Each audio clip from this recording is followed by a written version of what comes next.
je propose d'accueillir directement Elisabeth. Bonjour Elisabeth. Bonjour Daphné. Comment vas-tu? Bonjour à tous. Eh bien, ça va plutôt pas mal. Ça va plutôt pas mal. Ouais. C'est une grosse journée pour Utopie, comme tu l'as dit, mais tout va bien. Ben, exactement, je te remercie beaucoup d'avoir accepté cette invitation, sachant que en effet aujourd'hui vous êtes en train de célébrer vos 30 ans aussi, et donc vous avez une très très grosse journée puisque vous fêtez Grosse soirée le surtout. toit. La C'est journée, ça. ça va aller. C'est la soirée. Ben, grosse journée de préparation, j'imagine, pour Ouais, tout un le peu monde, dès pour les toute l'équipe. dernières minutes. Ouais. C'est ça, c'est ça. Ben, trop chouette. Ben, en fait, c'est génial parce qu'on va pouvoir parler de justement vos 30 ans d'expérience et de tout ce que vous avez mis en place aussi. Alors, avant de commencer dans le vif du sujet, il y a une question qu'on a piquée à un podcasteur de Sismic qui demande toujours par quel prisme est-ce qu'en fait ces intervenants voient le monde, et j'ai envie de te poser la même question. Aujourd'hui, par quel prisme toi tu vois le monde? Alors là, comme on est en cette journée des 30 ans d'Utopie et qu'on a fait un manifeste sur le thème de l'optimisme d'action, qu'on a fait ce soir, on ouvre la soirée par une conférence sur le thème de l'optimisme d'action. Je dirais que je vois le monde par le prisme de l'optimisme d'action. C'est pas complètement facile d'être optimiste par les temps qui courent. Entre l'urgence climatique, les guerres, la montée du racisme, de l'antisémitisme, de l'intolérance, des clivages, bon bref. Mais c'est quand même le prisme avec lequel, en tout cas qu'on a choisi pour parler de notre activité et puis pour parler aussi de la façon dont on aborde les 30 années à venir, avec... et ça fait écho à pas mal de choses de penseurs qu'on aime beaucoup chez Utopie. D'abord, des penseurs de l'écologie comme Bruno Latour ou Catherine Larère, qui ont travaillé sur l'effondrement et qui disent bien que le pire n'est pas certain. C'est même le titre d'un des livres de Catherine Larère, qui doit être juste derrière moi d'ailleurs là. Et que le premier antidote à la collapsologie ou au sentiment d'impuissance, c'est d'arrêter de regarder les problèmes de manière très globale, parce que si on fait ça, comme disait Bruno Latour, si on regarde les problèmes de manière planétaire, et qu'on essaie de porter le globe sur nos épaules, il nous écrase et ça nous condamne à l'impuissance. Et donc, au contraire, d'essayer de faire atterrir ces enjeux en passant à l'action là où on est. Donc, c'est deux sujets sur lesquels on travaille beaucoup, le fait de passer à l'action et d'autre part de le faire localement. Un autre écho, un autre penseur que j'aime bien, c'est un moine qui a vécu il y a plusieurs siècles, Luther, qui dit, quand on lui disait si la fin du monde était pour demain, qu'est-ce que vous feriez? Il disait je planterais quand même un pommier, qui montre que même si les catastrophes sont annoncées, on peut être optimiste et tout en étant lucide sur ce qui ne va pas, mais en intégrant quand même l'incertitude, puisque le pire n'est pas certain. Et en ouvrant le champ des possibles. Et il y a un autre, peut-être je finirai là-dessus, il y a un autre entrepreneur que j'aime bien, qui est le patron de Patagonia, Yvan Chouinard, qu'on connaît bien chez Utopie depuis le début, et qui dit souvent, quand on lui demande s'il est optimiste ou pessimiste, il dit de toute façon, il n'y a pas de différence entre un pessimiste qui dit c'est foutu, donc inutile de faire quoi que ce soit, et un optimiste qui dit non mais tout va s'arranger, inutile de faire quoi que ce soit. Parce que dans un cas comme dans l'autre, ils font rien en fait.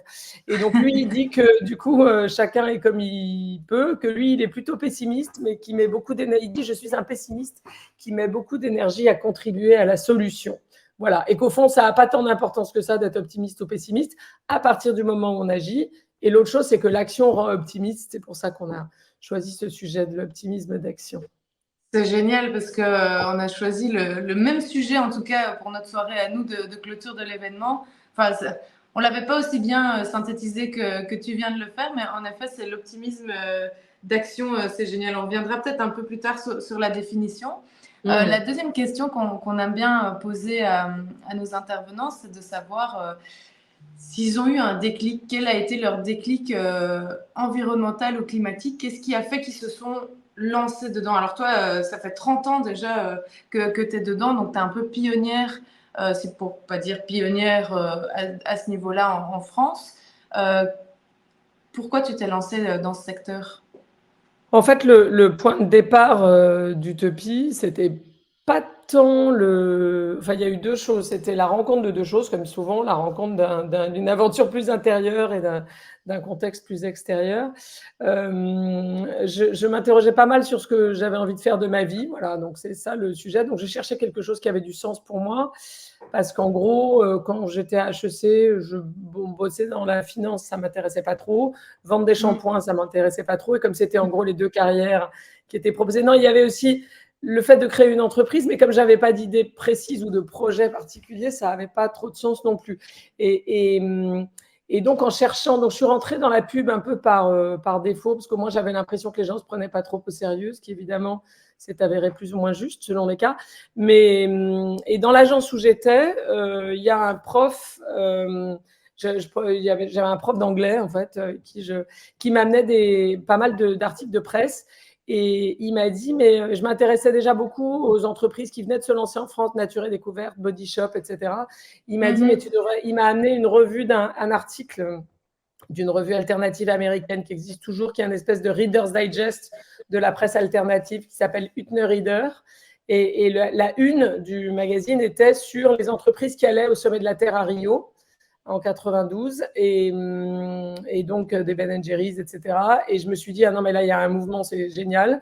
Et du coup, j'ai pris, en disant ce truc-là, ça répond à ce qui aurait du sens pour moi. Comme j'étais au planning stratégique dans une agence de pub, avec d'ailleurs un PDG à l'époque qui avait beaucoup de vision sur le fait que les marques peuvent changer le monde, etc. On était notamment l'agence d'Apple au moment du lancement de Macintosh, tout ça.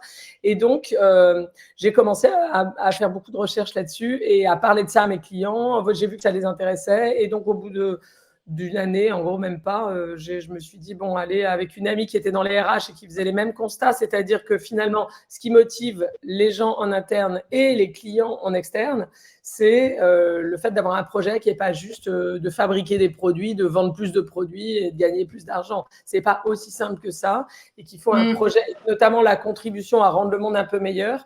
Évidemment, c'est plus motivant. C'est génial. Donc déjà, il y a 30 ans, tu as pu remarquer que l'intérêt d'avoir une vraie mission d'intérêt commun autre que justement économique pouvait vraiment attirer des clients et en tout cas, les entreprises recherchaient à avoir cet impact-là. Oui, enfin, à l'époque, ça attirait pas non plus les clients en masse, faut bien le dire. Mais enfin, comme on a commencé à 2, ça suffisait. Oui, alors après, c'était comme je viens de le dire, c'était un projet qui était plus sur vraiment l'engagement citoyen, sociétal des entreprises et un peu environnemental. Ça faisait partie de ce qu'on regardait chez Body Shop, Ben & Jerry's et d'autres, mais c'était pas le cœur de ce que nous on racontait. Et évidemment, c'était une partie du sujet, c'est toujours une partie du sujet. Chez Utopie, on a une équipe qui ne travaille que sur la mesure d'empreinte climatique, biodiversité, environnementale, etc. C'est qu'une partie de ce qu'on fait. Et après, à titre plus personnel, j'ai eu une espèce de déclic climatique. Du coup, ce n'est pas vraiment un déclic parce qu'en réalité, je travaille sur ce sujet-là depuis des années, mais ma mère était corse et on a une maison dans un tout petit village en Corse qui est vraiment pour moi que je voyais historiquement comme l'espèce de safe place où rien ne peut se passer parce que ça n'a pas bougé depuis des siècles, etc., etc. Et c'est vrai qu'il se trouve que dans mon village, qui est minuscule, dont on ne parle jamais dans les médias, du coup maintenant on en parle, ils ont installé un point météo qui mesure la vitesse du vent. Et donc, quand il y a eu les deux grosses tempêtes en août 2022 et en novembre 2023, c'est ce point météo qui a mesuré des vents à je ne sais plus combien, de 125 km/h. C'est la plage où on va tout le temps, qui est au patrimoine mondial de l'UNESCO, qui a été totalement détruite par une montée des eaux de 5 mètres, etc. Et donc ça, le fait que ce truc que je voyais comme une safe place soit un peu, évidemment, touché aussi, parce que tous les endroits dans le monde vont être touchés en fait à terme. Ça m'a un peu, je me suis dit, là, il se passe quand même vraiment des trucs qui vont affecter tout un chacun, évidemment, dans le quotidien. C'est ce que je raconte aux entreprises depuis longtemps, mais voilà. Oui, c'est ça. C'est marrant parce que c'est souvent... nous, on remarque, en tout cas dans les entrepreneurs qu'on a eu jusqu'à présent dans le sommet ou même dans les éditions précédentes, c'est souvent le déclic à un événement personnel, soit des enfants qui sont nés ou autres, soit en effet, comme tu dis, une safe place ou des vacances qui ont tourné un peu à la catastrophe suite à... des lieux, ou des lieux que les gens connaissent bien, en fait, qu'ils ont connus tout le temps. C'est ça le truc, c'est des lieux dont on se dit, mais ça ne changera jamais. Et en fait, on voit que si ça peut changer, Tout à fait. Bon, alors moi, j'avoue que moi, je connais bien Utopie et je connais bien ton travail pour suivre depuis quelques années maintenant, mais c'est peut-être pas le cas de tous nos auditeurs. Est-ce que tu sais te présenter brièvement et essayer de résumer ce que fait Utopie? Oui, bah alors Utopie, donc on a commencé en 1993. On était le premier cabinet en France spécialisé sur les sujets de développement durable et d'accompagnement des entreprises dans ce qu'on appelait à l'époque la citoyenneté, qui a changé de nom au fil du temps, mais c'est toujours la même chose, la RSE, etc. On a commencé, on était 2, on est 70 aujourd'hui, toujours indépendants. Et on a vraiment une offre à 360 des questions de développement durable. Donc allant de ce que j'évoquais tout à l'heure, les empreintes climat, biodiversité, empreintes socio-économiques, etc. Les stratégies d'impact liées à ça, qui visent soit à réduire des impacts négatifs, soit à maximiser les impacts positifs, soit idéalement les deux.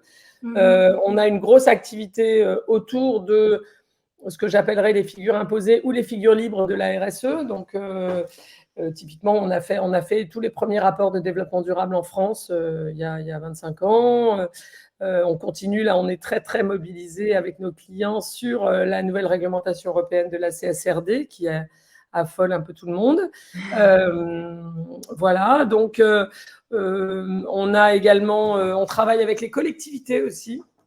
On travaille beaucoup sur l'ancrage local des entreprises. L'idée que le local, j'en reparlerai peut-être, est une réponse à un certain nombre de choses, notamment à la crise climatique. J'en ai parlé un peu en évoquant Bruno Latour. L'idée que finalement, pour ne pas regarder les problèmes de manière trop globale, même si on a une très grosse entreprise, en fait, Brune Poirson, l'ancienne ministre qui est maintenant directrice du développement durable chez Accor, elle est dans un grand groupe, elle dit toujours on doit être un groupe multilocal. Bon, ben, c'est la même chose. Donc le local, on pense que c'est une réponse. Donc la RSE, de l'impact, on travaille pour des territoires, on travaille pour des villes, on travaille beaucoup sur le secteur de la construction, de l'urbanisme. Historiquement, on travaille évidemment sur la dimension de transformation culturelle qui est liée dans les COMEX, etc., qui est liée au développement durable, comment on embarque un collectif pour le faire pivoter, on dirait. Voilà, donc, et on a été. Alors, on essaie de s'appliquer à nous-mêmes ce qu'on prône aux autres entreprises, histoire de savoir de quoi on parle. Et ça nous a amené notamment à devenir la première entreprise en France certifiée B Corp il y a 10 ans. Après quoi, B-Lab, qui est l'ONG qui a lancé le label B Corp, nous a demandé de nous occuper du lancement de B Corp en France. Et donc, on s'est occupé de B Corp pendant 5 ans. Et depuis, quand on a dépassé 100 entreprises certifiées, on a créé une association pour gérer le développement de B Corp en France. Et depuis cette période-là, on a intégré aussi l'accompagnement à la certification B Corp. Tant qu'on s'en occupait, on ne voulait pas faire les deux parce que c'était un peu confusant. Ça devient beaucoup. Ouais, ça faisait un peu beaucoup. Mais depuis qu'on ne s'en occupe plus, on a intégré l'accompagnement à la certification. Je crois qu'on a accompagné une 60aine d'entreprises aujourd'hui, grosses ou petites, dans leur certification. On est aussi société à mission au sens de la loi Pacte depuis 2020. Voilà, et on est aussi entreprise solidaire d'utilité sociale. Et on sait évidemment, le conseil, c'est un people business, donc on s'est aussi engagé dans la démarche Great Place to Work, dont on a été numéro 1 en France pour les entreprises de moins de 50 en 2019 et 2021. Voilà, à peu près. Oui, Utopie fait en effet beaucoup, comme vous pouvez remarquer dans ceux qui nous écoutent.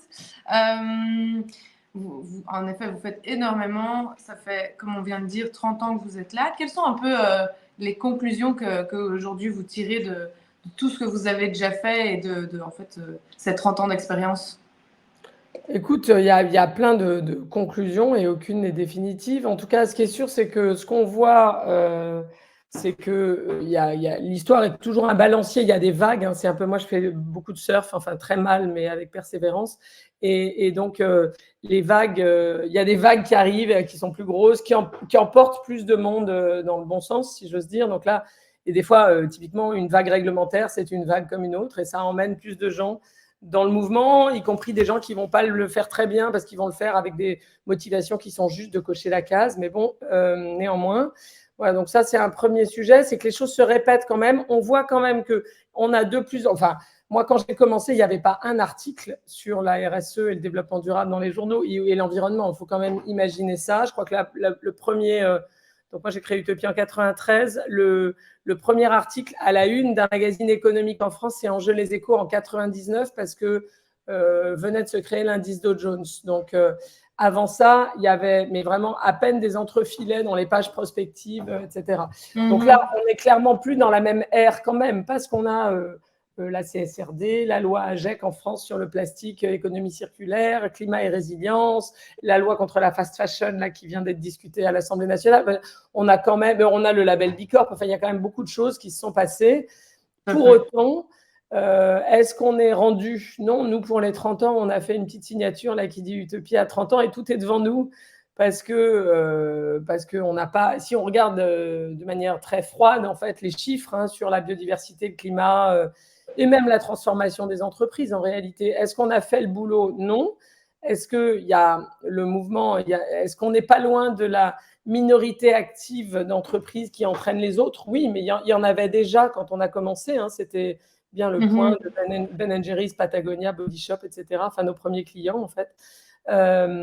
Donc, voilà. Et par contre, ce qu'on constate aussi, maintenant qu'on a un peu de recul, c'est que bon, c'est toujours plus facile pour des entreprises de taille plus petite. Nous, d'ailleurs, on bosse beaucoup plus. Et d'ailleurs, c'est celle-là qu'on retrouve chez Bicorp, dans les sociétés à mission, etc. 75% des entreprises de ces mouvements-là sont des ETI. Des PME. Nous, on a aussi ça dans nos clients. On travaille aussi pour des grands groupes, mais en gros, on a quand même une majorité de clients qui sont des ETI ou des PME parce que pour pousser très loin le bouchon, si on ne se contente pas de la conformité réglementaire, en général, c'est plus compliqué dans les grandes entreprises, mais c'est absolument nécessaire qu'elles y aillent. Et il y a beaucoup de gens qui essaient de l'intérieur de les transformer et ils ont raison parce que, évidemment, qu'au regard de l'impact qu'elles ont et de l'influence qu'elles ont, c'est sur les consommateurs, sur les modes de vie, sur les autres entreprises, sur l'économie. C'est absolument déterminant. Ce qu'on constate aussi, c'est que ça prend du temps de transformer une entreprise. C'est vraiment une transformation culturelle aussi. Et que ça prend… Moi, je dis toujours qu'il faut à peu près 8 ans pour ancrer une démarche au point que si la gouvernance change, l'actionnaire change, le PDG change, j'en sais rien, celui qui vient après ne peut pas revenir en arrière. Et d'ailleurs, c'est une des utilités aussi pour moi de la démarche Bicorp que d'ancrer ça dans l'entreprise avec un engagement de progrès continu, parce qu'on en reparlera peut-être, mais le questionnaire Bicorp est revu tous les 3 ans et on recertifie tous les 3 ans. Mais comme le niveau d'exigence monte de certification en certification, si on ne progresse pas, factuellement, on régresse. Donc Bicorp est une façon d'ancrer l'engagement de progrès dans l'entreprise. Mais c'est vrai que moi, j'ai vu des entreprises changer beaucoup sous l'influence d'individus. Ça, c'est aussi un enseignement hyper important. C'est qu'en fait, les entreprises ne changent que sous l'influence des personnes et pas forcément du dirigeant, mais de plein de gens dans l'entreprise qui ont envie de faire bouger. Donc ça, c'est plutôt une bonne nouvelle pour chacun d'entre nous. Ça veut dire qu'on a toujours la possibilité de faire changer l'organisation pour laquelle ou dans laquelle on travaille. Mais par contre, ça prend du temps. Donc, il faut être hyper ambitieux et en même temps hyper persévérant parce que voilà. Et donc, j'ai vu des boîtes où la transformation s'est faite, mettons, en 4-5 ans. Et comme ça ne suffit pas pour ancrer complètement, pour faire cette espèce de bascule, eh ben, la personne qui menait la transformation est partie pour des raisons X, Y, Z. Et ben, il y a une forme de retour en arrière quand même. Donc, tant que ce n'est pas ancré, il faut quand même être assez vigilant. Ce qui est d'ailleurs un point de vigilance aussi pour les fonds d'investissement. J'ai souvent cette discussion avec eux, puisqu'en général, les fonds restent 5-6 ans dans les entreprises. Et donc, même si vous êtes un fonds à impact et que vous investissez pour faire changer l'entreprise, si factuellement vous sortez au bout de 6 ans, ben, comment dire, la démarche de transformation vertueuse que vous avez initiée, elle peut encore s'inverser. Et moi, j'ai souvent eu ces discussions avec les fonds en leur disant que ça serait vraiment mieux de rester 8 ans et de sortir en ayant verrouillé, entre guillemets, le truc, soit avec un dispositif de type société à mission, soit avec une certification Bicorp, de manière à ce que, quels que soient les gens qui arrivent derrière, ils ne pourront pas complètement revenir en arrière. On peut perdre la certification B Corp, y compris volontairement, mais en termes d'image, ce n'est pas terrible. Donc voilà. Tout à fait. Avant de revenir sur ce sujet justement de l'ancrage d'une transition dans une société, tu as dit qu'il y avait 75, 75 pour les Français, 75 pour les Belges qui nous regardent, pourcent de boîtes plutôt petites et moyennes qui faisaient appel à vous, et puis vous avez 25% qui sont des plus grosses entreprises. Est-ce qu'ils viennent avec les mêmes motivations?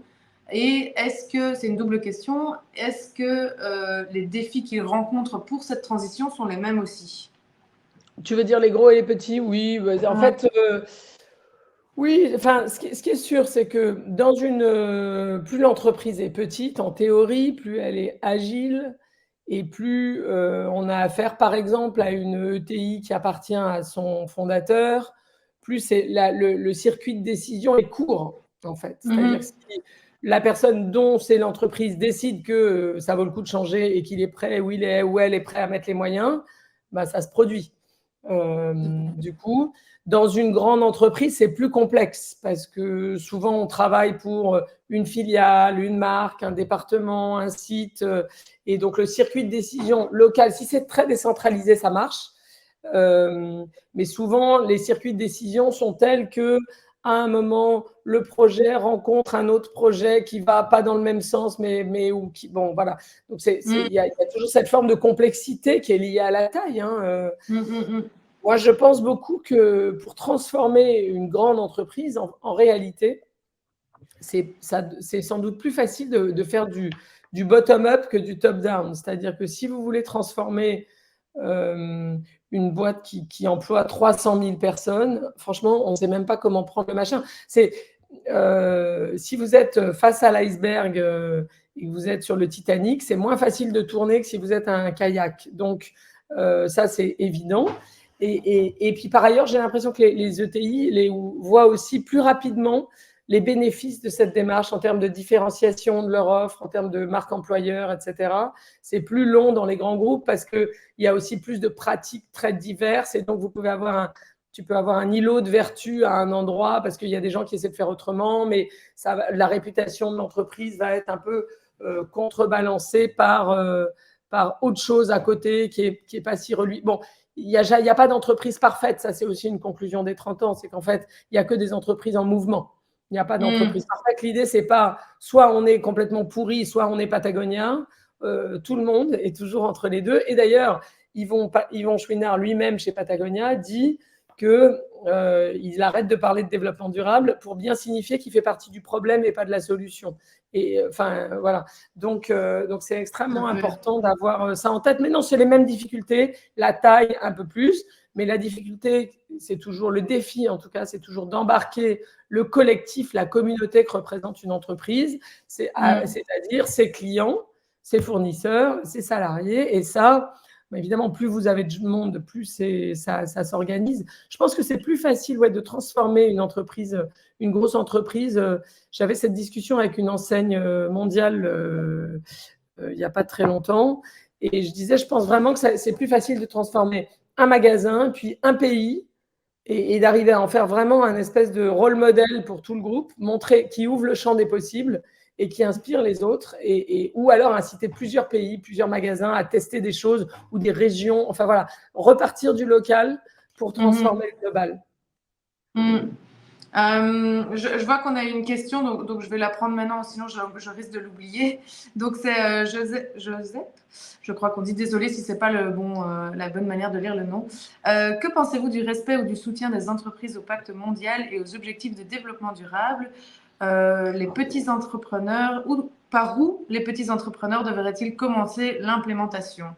C'est vrai que ça, c'est une question intéressante de par où un entrepreneur ou en tout cas un dirigeant d'une entreprise aujourd'hui peut démarrer sa transition. Alors, je pense qu'il ne faut surtout pas, si vous êtes une plus petite entreprise, démarrer par le soutien au pacte mondial et aux ODD, parce que ça rejoint un peu ce que je disais de Bruno Latour tout à l'heure, c'est-à-dire que c'est des cadres qui sont très vertueux, mais qui sont assez politiques et ils sont un peu trop hauts par rapport à la réalité du quotidien d'un entrepreneur. Et donc, si vous lisez les ODD, c'est des objectifs planétaires. Donc, évidemment, c'est bien de les connaître, c'est bien d'essayer d'y contribuer, d'inscrire son action, d'aligner son action par rapport à ça. Mais ça ne va pas vous guider pour savoir ce que vous allez faire autrement demain matin. Et donc voilà, donc c'est très vertueux, mais parfois, le risque, c'est un peu d'avoir ce que certains appelaient à un moment, d'ailleurs, sur toutes ces initiatives onusiennes, du rainbow washing en disant... qu'il y a les couleurs des ODD là, qui prennent toutes les couleurs de l'arc-en-ciel, c'est sympa, mais en fait, ça ne dit pas que l'entreprise est engagée à un niveau qui est suffisant par rapport aux défis et aux limites planétaires. Donc, je pense qu'une bonne façon de commencer, en tout cas, moi, c'est pour ça que je me suis engagée dans Bicorp, c'est que le questionnaire Bicorp, il est gratuit, en ligne et accessible à n'importe quelle entreprise, n'importe où dans le monde, quel que soit votre secteur. Et donc, je pense que si vous ne savez pas par où prendre le machin, en gros, c'est une bonne façon de commencer. Ça prend un peu de temps, mais c'est une bonne introspection aussi pour un entrepreneur, parce qu'en fait, ça lui pose plein de questions à 360 sur toutes les dimensions de son projet. Je vais le mettre tout de suite d'ailleurs, comme ça, ce sera fait. Be Impact Assess. Ment.net, voilà, comme ça vous avez l'adresse, j'espère que je ne me suis pas trompée. Ça, c'est l'adresse du questionnaire. On vérifiera en backstage pour être sûr que c'est le bon lien. Ouais. Et donc, le questionnaire est gratuit, il est en ligne, il est adapté à votre activité, c'est-à-dire que moi qui fais du conseil, je ne vais pas avoir le même questionnaire que quelqu'un qui fait de l'agroalimentaire ou quelqu'un qui fabrique, j'en sais rien, des accessoires de mode ou qui fait de la tech. Vous avez à peu près 200 questions et c'est un QCM, donc questionnaire à choix multiples, un peu comme quand on passait des examens. Et l'avantage du QCM, c'est que quand vous le remplissez, même si sur un sujet donné, vous ne faites rien et donc votre réponse, c'est la plus basse possible, vous voyez ce que vous auriez pu répondre d'autre. Et à chaque fois que vous vous dites, non, mais en fait, tiens, ça, j'y avais jamais pensé, mais ça, en fait, on pourrait le faire, ça, on pourrait le faire. C'est pas très compliqué, il faudrait juste qu'on y passe 2 heures, qu'on formalise une politique d'achat responsable, parce que souvent, dans les entreprises plus petites, on ne le fait pas, etc., etc. À ce moment-là, vous pouvez mémoriser la question et ça vous fait un plan d'action. Et vous pouvez, si vous pensez qu'il n'y a que 2 heures à passer pour faire le truc, vous cochez même la case de, bah, tiens, ça, on le fait, parce que ça semble avoir du sens. Et vous mémorisez la question, comme ça vous vous souvenez qu'il faut le faire. Parce que sinon, bon, et là vous regardez, donc ça va vous constituer un plan d'action gratuit, et puis surtout, ça va vous donner des idées. Vous allez voir si en fait, vous êtes plutôt inspiré par les questions RH, et du coup, vous allez forcer le trait sur la partie RH, ou sur la partie communauté locale, ou sur la partie environnementale, ou tout en même temps. Et donc, au bout du compte, ces 200 questions, une fois que vous aurez tout rempli, vous avez non seulement vous avez des idées d'un plan d'action, de ce que vous pourriez faire de plus, etc. Et ça vous donne une note. Si vous avez plus de 80 points sur 200, alors vous êtes immédiatement déjà éligible à la certification Bicorp. Et il suffit de soumettre son questionnaire et d'entrer dans cette communauté qui est aussi une communauté d'échange et de pratique et dans laquelle vous avez en gros les boîtes les plus engagées au monde, franchement, donc y compris dans votre secteur. Donc c'est hyper inspirant et stimulant. Et comme on recertifie tous les 3 ans, ce que je disais tout à l'heure, et qu'entre-temps le questionnaire progresse, vous rentrez comme ça dans une démarche qui vous stimule par l'inspiration des autres et par cette histoire de questionnaire qui change. Moi, je connais des entreprises qui, par exemple, Big Mama en France, qui est une entreprise qui fait beaucoup, beaucoup de restaurants très populaires, d'ailleurs pas qu'en France, en Europe, et ils sont certifiés, ils ne le disent pas, parce qu'en fait, ils l'utilisent uniquement comme un outil de progrès pour eux, pour leurs équipes, etc. Donc, il y a vraiment 1000 façons de l'utiliser, 1000 façons d'être certifié. Et quel que soit… et à nouveau, je répète, il y a 75% des entreprises certifiées. On parle beaucoup de Danone, etc. Mais 75% des boîtes certifiées, c'est des petites boîtes, voire des très petites. Donc, on ne peut même pas dire « Ah non, mais c'est trop compliqué pour nous, nous, on est petits. » C'est vraiment fait pour des entrepreneurs. Et moi, je commencerai par ça. Enfin, c'est ce que je recommande à mes clients. Et en plus, c'est gratuit. Donc, et il y a une obligation dans un Bicorp si on veut redemander la certification 3 ans plus tard, d'avoir un meilleur scoring pour montrer qu'on a progressé aussi sur son… Alors, pas pour l'instant. En fait, jusqu'à présent, c'était c'était d'une certaine façon implicite, puisque le questionnaire, le niveau d'exigence montait. Mais par exemple, nous, entre la première, là on est à la 4e recertification, entre la première et la 2e, on avait perdu des points en fait. Parce que si le questionnaire a progressé plus vite sur des sujets sur lesquels vous n'êtes pas très bon, bah, factuellement, vous perdez des points. Mais là où tu as raison, c'est que la nouvelle version, alors par ailleurs, je le dis à ceux qui sont là, si vous voulez être certifié Bicorp, dépêchez-vous parce que on est encore là jusqu'à fin 2024. Donc, ça veut dire qu'il faudrait faire le questionnaire maintenant et le soumettre pour l'audit avant la fin de l'année. Parce qu'à partir de l'an prochain, on change, on passe dans la version 7 du questionnaire qui va être beaucoup plus compliquée et qui effectivement demandera un progrès de questionnaire en questionnaire. Et qui surtout, le changement principal, c'est qu'aujourd'hui, vous pouvez atteindre les points en étant très bon sur les RH ou en étant très bon sur l'environnement, par exemple, mais sans qu'il y ait un niveau minimum requis sur tous ces sujets-là.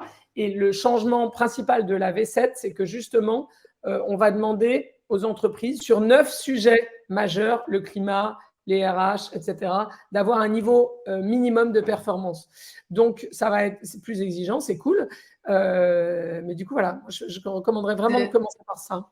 Ouais, c'est génial comme progrès parce que c'est vrai qu'il y a quelques années, en tout cas en Belgique, je ne sais pas si ça a été le cas en France, mais quand on a vu Nespresso notamment avoir la labellisation Bicorp, ça a fait un peu de bruit ici en disant si eux peuvent être Bicorp, n'importe qui peut l'être.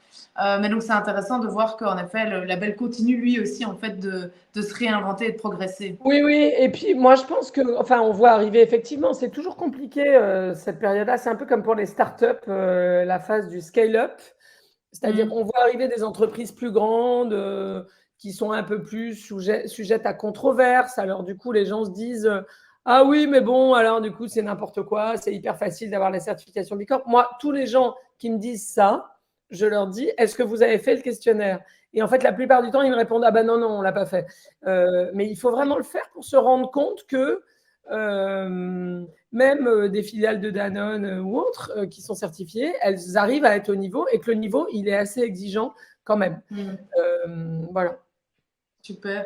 Je vois que le temps file à une vitesse et il y avait quand même des sujets que je voulais vraiment aborder. L'autre chose quand même l'autre chose que je voulais ajouter quand même sur ce truc-là, c'est que si on veut changer le monde, c'est un peu comme pour Utopie, c'est la même chose pour Bicorp. On ne peut pas se contenter de bosser avec des PME engagées. Il faut, parce que c'est une source d'inspiration pour les autres, mais il faut aussi être capable d'aller apporter le changement là où il est nécessaire, c'est-à-dire dans les grands groupes, sans baisser le niveau d'exigence. C'est ça la complexité pour Bicorp et pour nous d'ailleurs aussi. Oui. Tout à fait. Oui, et c'est ce qu'on fait aussi chez Pulsitive. Donc, on essaye d'accélérer la transition en accompagnant. Bon, alors nous, on s'est plutôt attaqué à des PME, donc les petites et moyennes entreprises, parce qu'on trouvait que, en tout cas à Bruxelles, il y a beaucoup de consultants ou d'entreprises qui s'attaquent aux grands groupes. Et nous, on a décidé de faire que les petits groupes, enfin un peu les petites entreprises. Mais en effet, il faut s'attaquer à ceux qui ne bougent pas encore aussi pour les emmener dans la transition. C'est bien parce que ça me permet de faire la transition sur la question suivante. Aujourd'hui, on est en pleine crise économique et il y a beaucoup d'autres crises aussi qui arrivent. Les entreprises sont en train de se transformer ou vont devoir se transformer. On parle de plus en plus de faire face à l'avenir ou aux crises avec une certaine résilience. Comment est-ce qu'une entreprise peut installer de la résilience dans ses activités et toi, toi, ou en tout cas dans la dernière newsletter de Utopie, vous avez même parlé d'antifragilité et de robustesse. Est-ce que tu peux expliquer ces deux principes-là? Ouais, j'ai pas forcément la réponse sur comment faire, mais en tout cas, ce que je sais, c'est que c'est effectivement un sujet qui nous intéresse. C'est pour ça qu'on avait fait cette newsletter là-dessus. L'idée de départ, c'est ce que tu as évoqué, c'est-à-dire que nous, on a beaucoup travaillé là-dessus pendant le Covid, notamment sur les sujets de résilience des territoires, etc. Mais effectivement, on est dans une ère où il y a des crises dans tous les sens, des polycrises, comme on dit maintenant, et beaucoup d'incertitudes, de l'incertitude climatique, de l'incertitude économique, de l'incertitude sociétale, et même cette année de l'incertitude sportive avec les JO. Oui, pour Paris, oui, c'est clair. Et donc, on n'est plus on n'est plus à l'heure. Et l'autre chose, c'est que ce temps de l'incertitude, il est marqué par le fait qu'on n'est plus tellement, même si on parle beaucoup de ça encore sur le climat, des moyennes, de la prévision, des aléas, on est vraiment dans un monde qui n'est pas linéaire, qui est fluctuant, qui est très turbulent, qui est plus le monde des écarts types en fait que le monde des moyennes. Et il y a un exemple que j'aime bien qui est le dôme de chaleur au Canada en 2021. Il a fait régner là-bas une température de 50 degrés qui, dans les prévisions, était annoncée comme probable en 2100. D'accord ? Or, c'est arrivé en 2021. Donc, l'idée derrière cette notion d'antifragilité ou de robustesse, c'est vraiment de se dire qu'il vaut sans doute mieux réduire notre fragilité qu'essayer de tout prévoir. C'est ça le truc, en fait. Parce que, et donc, comment on peut se transformer pour pas juste éviter les fluctuations, parce qu'en fait, on n'y échappera pas, mais vivre avec les fluctuations, vivre avec l'incertitude et développer la capacité qu'évoque Nassim Nicolas Taleb dans son bouquin sur l'antifragilité que je dois avoir ici aussi, voilà, Antifragile, les bienfaits du désordre, qui est de dire comment on peut se renforcer dans les crises, en fait. Pas juste, là, parce que la résilience, c'est la capacité à rebondir, mais ça ne dit pas qu'on ressort plus fort. L'antifragilité, telle qu'il l'a définie dans son bouquin, c'est vraiment comment on peut ressortir plus fort. Il y a un autre auteur là que j'aime beaucoup, qui est le biologiste Olivier Hamon, qui a écrit un petit bouquin qui s'appelle « La robustesse du vivant, antidote au culte de la performance », et qui dit, en fait, si on vise la performance, qu'on veut tout contrôler, tout optimiser, en réalité, on se fragilise. Et parce qu'on essaie de réduire le problème à résoudre, on se concentre sur 1 ou 2 indicateurs de performance. Or, on sait que quand un indicateur devient une cible, en fait, c'est plus une bonne mesure, etc. Et donc, il montre comment, dans le vivant, la robustesse, enfin, ce qui est pas très loin du concept d'antifragilité de Taleb, et va pas toujours de pair avec la performance. Il prend exactement, merci Nicolas, il prend l'exemple d'une plante verte qui capte 1% des rayons du soleil, alors que un panneau solaire capte 15%, par exemple. Et il dit, dans le vivant n'est pas toujours performant, mais par contre, il a une robustesse qui fait qu'il continue à fonctionner quelles que soient les fluctuations autour de lui. Et donc, il faut être capable de tolérer la lenteur, les incohérences, et d'ailleurs, c'est le thème de son nouveau bouquin qui vient de sortir, l'hétérogénéité. Il dit ce qui pourrait être perçu à court terme comme des contre-performances du vivant. En fait, c'est ça qui nourrit leur adaptabilité et c'est ça qui leur permet de maintenir un système stable au-delà des fluctuations. Et il cite, il y a plusieurs principes clés, me semble-t-il. Il y a un principe clé sur lequel Hamon insiste, il dit dans une phase d'abondance, les organismes peuvent être en compétition, mais dans une phase de rareté des ressources notamment, il faut multiplier les interactions. Donc plus de coopération entre concurrents, etc., etc. Évidemment la circularité. Il cite par exemple l'agroécologie et il montre comment, typiquement dans l'agroécologie, souvent d'ailleurs via des coopérations entre les paysans pour échanger les semences, finalement un paysan va semer 3 variétés de blé en les mélangeant au lieu de faire ce qu'on faisait avant, c'est-à-dire de prendre la variété la plus résistante et de se concentrer là-dessus avec un focus performance. Et il dit du coup, le rendement peut être un peu plus faible, mais le champ est plus résistant à la sécheresse, aux pathogènes, à tout ce qui peut se produire et qu'on ne peut pas prévoir. C'est ça le sujet. Et donc, principe clé, plus de coopération. Et deuxième principe clé sur lequel Taleb insiste, c'est plus de diversité. Donc, plus de diversité, plus de redondance, ne pas hésiter à, typiquement, si on est une entreprise, et j'essaie de ramener ça à une entreprise, avoir plus de diversité d'offres, plus de redondance si vous avez une seule personne qui sait faire un truc hyper utile de votre entreprise, si cette personne, il lui arrive quoi que ce soit, y compris maintenant chez les trentenaires, ils veulent partir autour du monde, ils veulent partir faire de la permaculture ou autre chose, du coup, ça affaiblit votre entreprise. Donc, la redondance, elle est une source de résilience. Voilà, donc c'est ça. C'est hyper intéressant. J'aime bien l'exemple que tu as donné pour bien expliquer le concept et être sûr que ceux qui nous regardent le comprennent bien. Enfin, j'ai le petit livre à la maison d'Olivier aussi. Je ne l'ai toujours pas fini par contre, parce que j'ai une pile comme ça de livres à lire, mais voilà. Et donc en fait, c'est dire aujourd'hui dans notre société, si une entreprise créait l'arbre, ce serait un arbre avec une énorme feuille qui capterait tout. Mais s'il arrive quelque chose à cette feuille, c'est ce que tu expliques, ben, malheureusement, l'entreprise meurt, entre guillemets. Et aujourd'hui, la nature est bien faite. Quand un arbre pousse, il n'a pas une feuille, mais il en a des milliers. Je ne sais pas exactement combien de feuilles a un arbre, donc je vais rester en milliers pour être sûr de ne pas me tromper. Et donc, c'est en effet, comment est-ce qu'on peut mettre ça à l'échelle d'une entreprise? Donc, tu viens de l'expliquer par rapport à la... En fait, c'est la diversité autant dans l'offre que dans le côté humain, RH, si je comprends bien. Oui, il faut trouver, c'est à chacun de trouver le...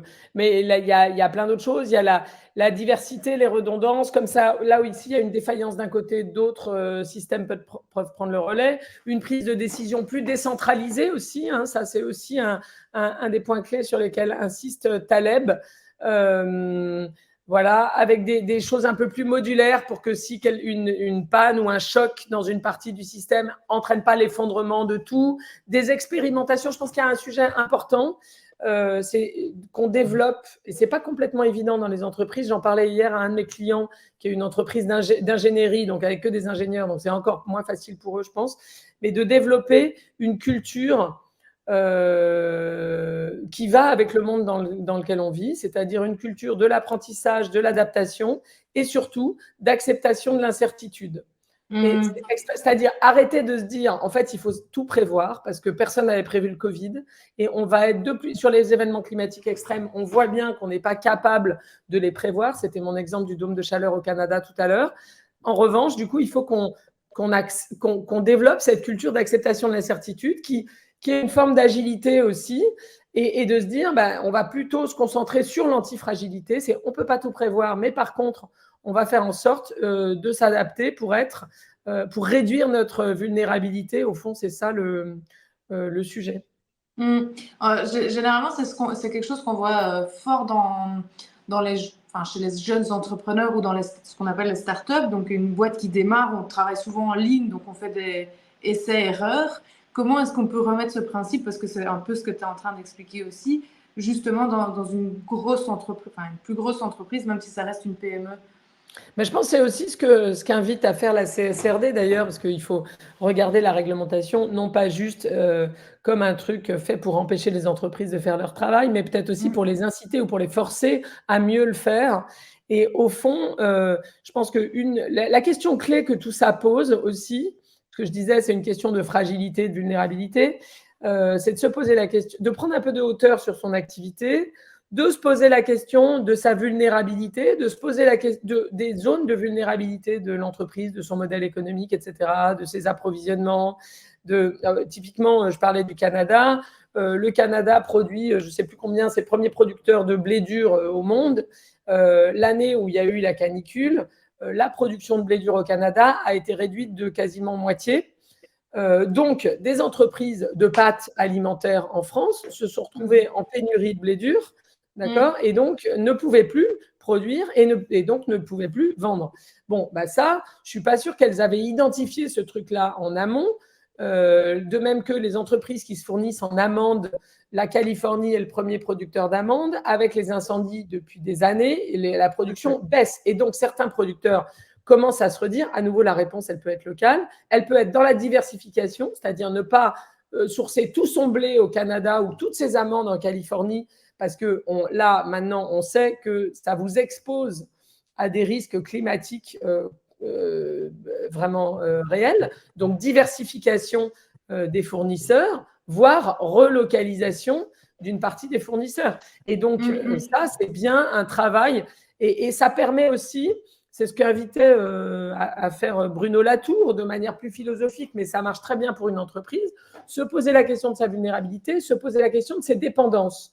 De quoi on dépend pour notre activité et comment est-ce que ce dont on dépend pourrait être affecté par tout ce qui survient et comment est-ce que je diversifie mes sources d'approvisionnement, par exemple. Mhm. Voilà. C'est marrant parce que j'ai un client qui est Piper Heidsieck, la marque de champagne, et quand ils ont travaillé sur leur certification Bicorp, comme ils n'étaient pas à 80 points au départ, ils étaient à 50 et quelques, comme la plupart des entreprises qui font le questionnaire initialement. Ils ont travaillé pour atteindre les 80 points, à faire progresser un certain nombre de choses. Et notamment, ils ont travaillé sur les économies d'énergie, parce que voilà, bon bref, sur les process et tout ça. Mhm. Et ils ont vraiment fait des progrès très significatifs qui leur ont fait gagner des points dans Bicorp, mais ils racontent toujours qu'en fait, c'est assez intéressant parce qu'ils ont fait ça avant la guerre en Ukraine. Et finalement, ce truc-là les a rendus beaucoup plus résilients à la crise de l'énergie, à l'augmentation des prix, etc. Parce qu'ils avaient déjà réduit leur consommation. Donc voilà, donc je pense que vraiment, cette question de se poser la question de la durabilité de son modèle économique, de sa vulnérabilité, de ses dépendances, c'est aussi ce qu'invite à faire le questionnaire Bicorp, c'est pour ça, et c'est ce qu'invite à faire la CSRD. Donc c'est vraiment intéressant de travailler là-dessus, en fait. Ouais, et je vois qu'il nous reste déjà plus que 10 minutes, donc je vais essayer de conclure ça, mais ça me fait vraiment penser à ce que, enfin, en tout cas ici dans le milieu, on va dire, de développement durable à Bruxelles, on parle de plus en plus de modèles organiques, et c'est un peu ça, c'est comment est-ce qu'une organisation peut un peu grandir naturellement et en même temps s'adapter à son environnement et en même temps être dans son écosystème local, donc ça rejoint un peu tout ce que tu viens de dire et de ces grands principes-là, quoi. Exactement. Alors, comme je viens de dire, il reste même 8 minutes. Donc, si vous avez encore des questions pour Elisabeth, allez-y dans les commentaires. Et moi, je continue mes dernières petites questions pour clôturer déjà ce moment ensemble qui a passé très, très vite. J'avais quand même encore une question avant de passer à mes questions de conclusion. On a parlé d'ancrage et d'assurer la stabilité d'une transition. Tu as dit donc qu'une entreprise, enfin, pour s'assurer que la transition soit réellement faite, il faut 8 ans. Est-ce qu'il y a d'autres conditions pour s'assurer qu'une transition soit bien faite?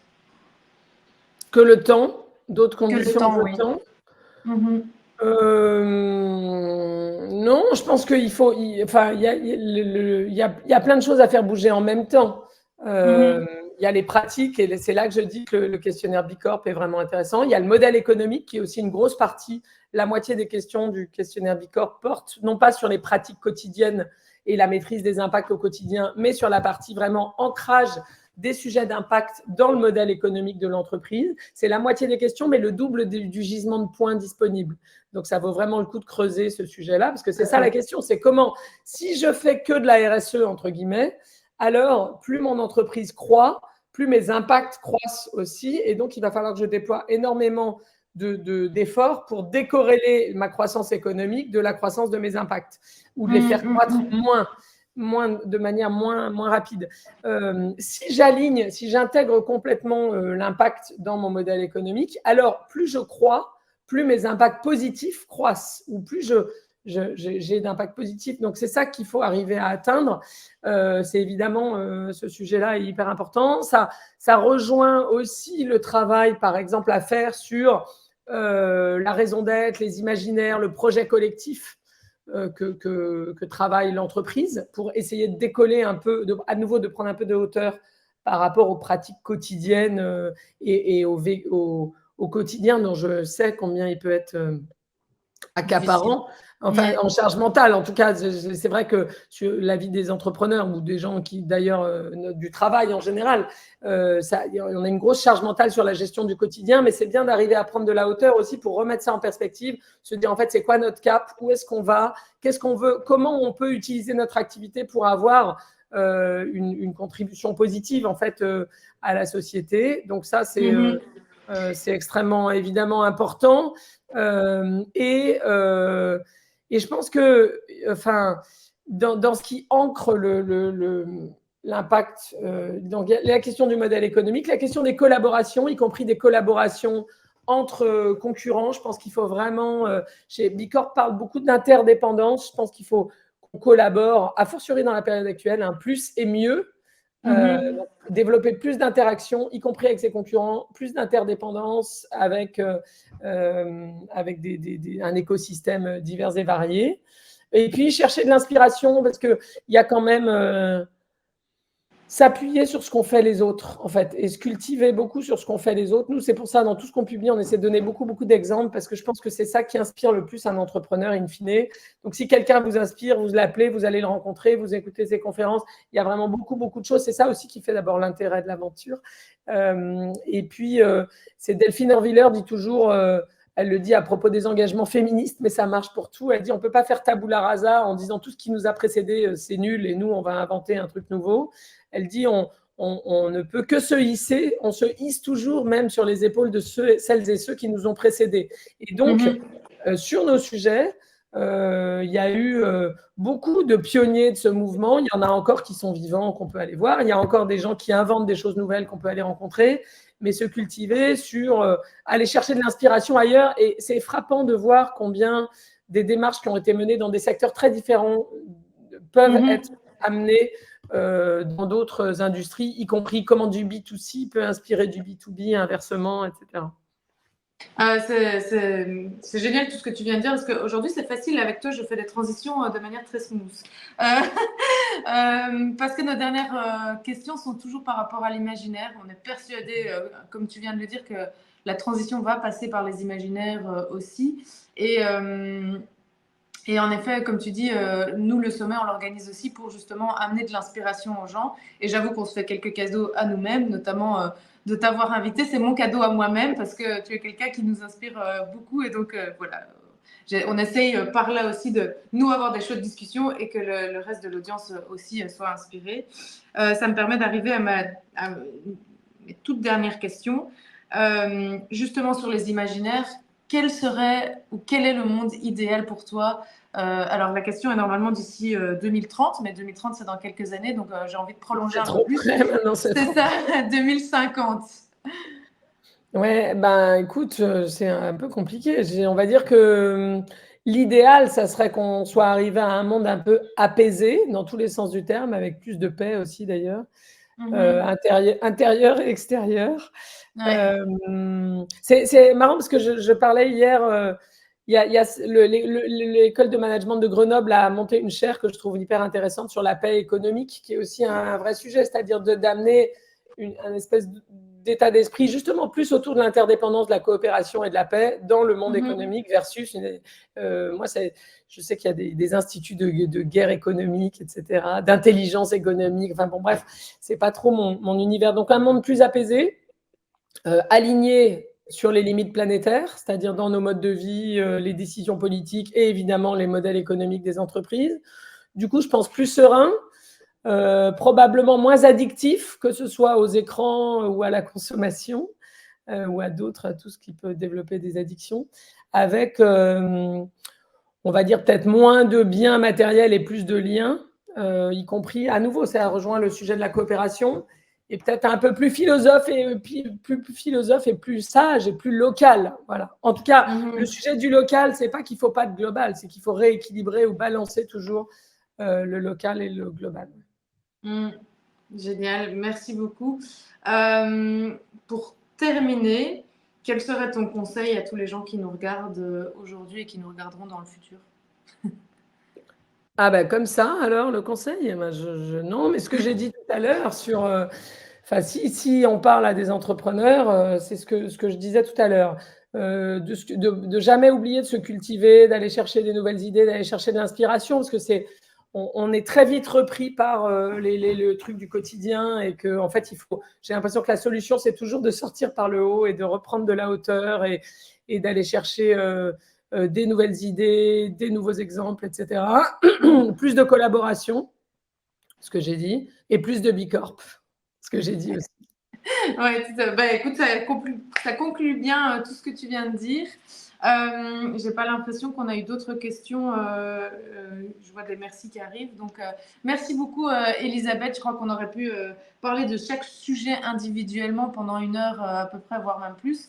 Donc c'est toujours un plaisir de t'avoir. J'espère que l'audience qui était avec nous a été aussi inspirée que moi je l'ai été.